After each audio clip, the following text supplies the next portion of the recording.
கர்த்தருடைய பரிசுத்த நாமம் மையப்படுவதாக.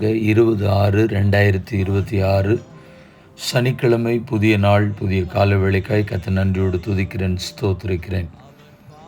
இந்த நாளுடைய தியானத்திற்காக எடுத்துக்கொண்ட வேத பகுதி 1 நாளாகமம் 17ஆம் அதிகாரம் 16ஆம் வசனம். தேவரீர் என்னை இதுவரைக்கும் கொண்டு வந்ததற்கு நான் எம்மாத்திரம், என் வீடும் எம்மாத்திரம். Who am I, Lord God, and what is my family that you have brought me this far? கர்த்தருடைய நாமம் மகிமைப்படுவதாக. இந்த சனிக்கிழமை வாரத்தினுடைய இறுதி நாளிலே நம்முடைய சிந்தனைகளிலே கொண்டு வருவோம். நடத்தி வந்த விதங்களை எண்ணி பார்க்கும் பொழுது ஆண்டவருக்கு நாம் எப்படி நன்றி செலுத்துவதென்று தெரியாது. உங்களோட வாழ்க்கையை சற்று பின்னோக்கி திரும்பி பாருங்கள். ஆண்டு எப்படிப்பட்ட சூழ்நிலைகளிலே எந்தெந்த பாதைகள் வழியாக ஆண்டவர் உங்களை ஆச்சரியமாய், அற்புதமாய் நடத்தி வந்திருக்கிறார். பல பாடுகள், நிந்தைகள், அவமானங்கள், பழிச்சொற்கள், வேதனைகள் இதெல்லாம் வந்துச்சு. அது எல்லாவற்றிலும் ஆண்டவர் உங்களை விட்டு போய்விடாதபடி இதெல்லாவற்றிலும் மிக நேர்த்தியாய், அற்புதமாய் உங்களை நடத்தி, உங்களோட குடும்பத்தை நடத்தி, உங்களோட தேவைகளை சந்தித்து, உங்களோட வீட்டை ஆசீர்வாதமாய் கர்த்தர் மட்டுமாய் கொண்டு வந்தார். உங்களோட வீட்டினுடைய சகல காரியங்களையும் கர்த்தர் பொறுப்படுத்தி கொண்டார். அதை யோசித்து பார்க்கும் பொழுது நன்றி செலுத்துவதற்கு நாவுகள் பத்தாது. வெறுங்கையாய் பல நேரத்தில் இருந்தோம், வெறுமையாய் வந்தோம். ஆனால் இன்றைக்கு ஆண்டவர் உங்களுடைய குடும்பத்தை ஆசீர்வதித்து, வீடு நிறைய பொருட்களை கர்த்தர் கொடுத்து, வீட்டிலே ஆண்டவர் குடும்பங்கள், பிள்ளைகளை கர்த்தர் கொடுத்து, எப்படியெல்லாம் ஆண்டவர் நடத்தி வந்திருக்கிறார். ஆண்டவர் நேர்த்தியாய் நம்முடைய குடும்பத்தை ஆசீர்வதித்திருக்கிறார், நம்முடைய வீட்டை ஆசீர்வதித்திருக்கிறார். எண்ணி பார்த்து நான் சொன்னது ஒரு சில காரியங்களாக இருக்கலாம். ஆனால் இதோடு உங்களுடைய சிந்தனைகளுக்குள்ளே வருகிற அநேக காரியங்கள் இருக்கும்.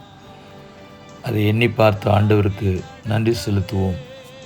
ஆண்டவரே, நீர் என்னை நடத்தி வந்த விதங்கள், என்னை கொண்டு வந்த விதங்களுக்கு நான் சற்றேனும் பாத்திரன் அல்ல. இந்த அளவிற்கு என்னை வைத்திருக்கிறீரே, உமக்கு நன்றி என்று சொல்லி ஆண்டவருக்கு நாம் சொல்வோம். கண்களை மூடி ஜெபிப்போம். பரிசுத்தமுள்ள நல்ல தேவனே, இந்த வசனத்தை படிக்கும் பொழுது எவ்வளோ அற்புதமாய், ஆச்சரியமாய் எங்களை நடத்தி இருக்கிறீர். இதற்கு நாங்கள் பாத்திரவான்கள் அல்ல. விதமான உயர்வுக்கு, மேன்மைகளுக்கு நாங்கள் எந்த விதத்திலும் தகுதியானவர்கள் அல்ல. ஆனாலும் கர்த்தர் எங்களை உயர்த்தி, மேன்மைப்படுத்தி, ஜனத்திற்கு உண்பதாக குடும்பம், உறவினர்கள், நண்பர்கள், பார்க்கிற பழகிற மக்கள் எல்லாருடைய கண்களுக்கு உண்பதாக எங்களை உயர்த்தி, எங்களையும் குடும்பத்தையும் மேன்மைப்படுத்தி வைத்திருக்கிறீர். எங்கள் வீட்டை உயர்த்தி வைத்திருக்கிறீர். அதற்காக நன்றி, நன்றி, நன்றி. உமக்கு சாட்சியாய் வாழ கர்த்தருக்கு ஸ்தோத்திரம். நன்றியுள்ள வாழ்க்கை வாழ எங்களை ஒப்பு கொடுத்து ஜெபிக்கிறோம். பரிசுத்தமுள்ள நல்ல பிதாவே, ஆமென். வாழ்த்துக்களுடன், ஜெபங்களுடன் pastor Jebadas. WhatsApp 9345353730. May Jesus bless you all. Amen. நேற்றைய கேள்வியும் பதிலும். புறம்பான மனுஷனானது அழிந்தும் உள்ளான மனுஷனானது நாளுக்கு நாள் புதிதாக்கப்படுகிறது. யார் யாரிடத்தில் சொன்னது? 2 கொரிந்தியர் 4ஆம் அதிகாரம் 16ஆம் வசனம். அப்போஸ்தலனாகிய பவுலும் சகோதரனாகிய தீமோத்தேயுவும் கொரிந்து பட்டணத்தில் தேவனுடைய சபைக்கும் அகாயா நாடெங்கும் உள்ள பரிசுத்தவான்களுக்கு சொன்னது. இந்த நாளுக்கான கேள்வி, நாங்களும் எங்கள் சிறு வயது முதல் இதுவரைக்கும் மேய்ப்பர்களாயிருக்கிறோம். யார் யாரிடத்தில் சொன்னது?